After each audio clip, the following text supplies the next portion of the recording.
The iconic Bears Ears Buttes in southeastern Utah have been considered sacred by Native American tribes for centuries. But controversy erupted when President Obama designated the area a national monument in 2016. Local politicians raged.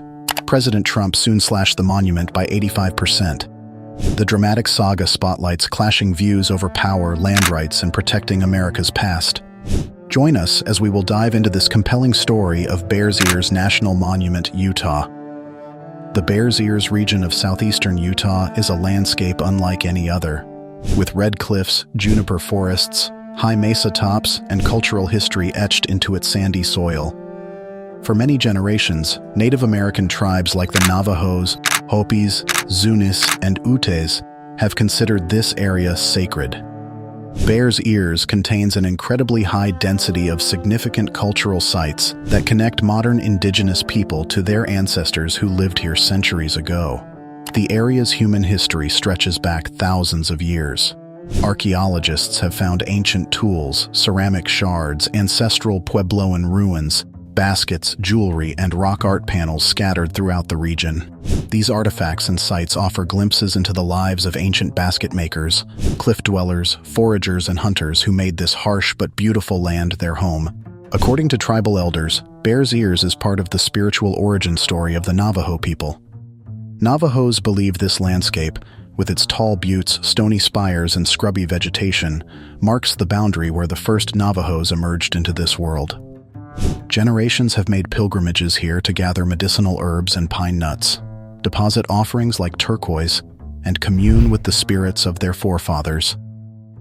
This place holds our stories within the rocks, canyon walls, sand, and soil. Our history is tied to Bears Ears, said one Hopi elder in an interview. For these tribes native to the Colorado Plateau, the soaring rock formations of Bears Ears will forever symbolize their place of genesis.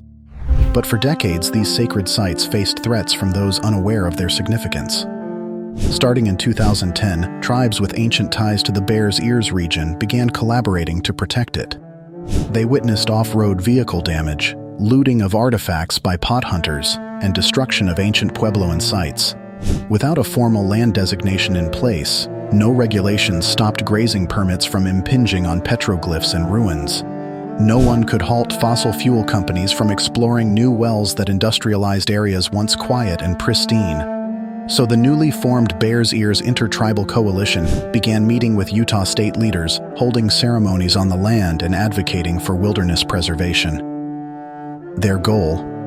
For the Bears Ears area to become a formal national monument under control of federal land agencies. These agencies promised they would implement rules keeping Bears Ears wild, banning motor vehicles and industrial activity in sensitive areas so heritage sites could be scientifically studied. Yet even modest protection proposals faced big opposition.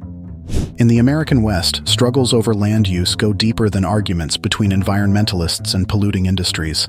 Since settler times, tensions between indigenous groups, federal authorities, and rural locales have shaped management of the public domain. And like previous battles over Western land, the fight over Bears Ears grew heated. While tribes like the Hopis and Zunis wanted bans on mining, drilling, and unrestricted cattle grazing over thousands of square miles to honor sacred sites, other Utahns pushed back. Rural county commissioners feared monument status would block future economic growth from ranching or oil, restricting local ways of life on this public domain land. They questioned why sovereignty over a vast stretch of San Juan County should be in the hands of a coalition of tribes headquartered elsewhere. These opponents found allies in Utah's Republican lawmakers, who criticized federal overreach. Even after visiting to see its historical significance firsthand, Utah's legislators remained unwilling to limit grazing, drilling, recreation, and traffic. So progress stalled, with tribes lacking political clout over Utah state leaders or its congressional delegation. That prompted the tribes to take their plea for protection to the highest executive power in the land, the president. Nearing the final days of his administration in 2016, Barack Obama saw establishing a large swath of protected land as part of his presidential legacy. Tribal leaders hoped seizing this political window of opportunity might finally elevate land stewardship by indigenous people in Bears Ears, righting old wrongs. In December 2016, Obama designated 1.35 million acres, encompassing Cedar Mesa, Elk Ridge, the San Juan River, the Combe Ridge geological monocline, and many other areas cherished by local tribes as Bears Ears National Monument. His proclamation promised to ensure that the prehistoric, historic, and scientific values are protected for current and future generations. This was an unprecedented victory affirming Native historical connections to ancestral lands, but it also polarized public land debates even further. Victory was fleeting. Within a year, the Trump administration came to power vowing to undo much of Obama's legacy. This included slashing monument protections, opening public lands to extractive industries without the hindrance of environmental impact analysis or tribal consultation. Even legal scholars questioned whether presidents could abolish monuments so easily, reversing predecessors unilaterally. But in December 2017, Trump shrank Bears Ears drastically by 85% anyway, splitting it in two much smaller units with different names. Only Congress has authority to actually de-designate a monument, yet Trump brazenly did so himself by executive fiat. Tribal consultation in this rushed process was minimal, ignoring input from intertribal coalitions. Trump's move was seen as a flagrant violation of federal law like the Antiquities Act. Lawsuits followed from environmental and tribal groups, but they have wound slowly through federal court. In the meantime, protections for ancient cultural sites are minimal, with grave robbing and ATVs tearing through the landscape reported frequently. Rather than empower indigenous management as Obama intended, the Trump reversal squashed almost all hope for Native stewardship. His dismantling of Bears Ears may never be forgiven in southwestern tribes, becoming yet another painful chapter in the U.S. government's legacy of betraying Native people. Native groups now place hopes in Congress or the courts to restore protections removed by Trump.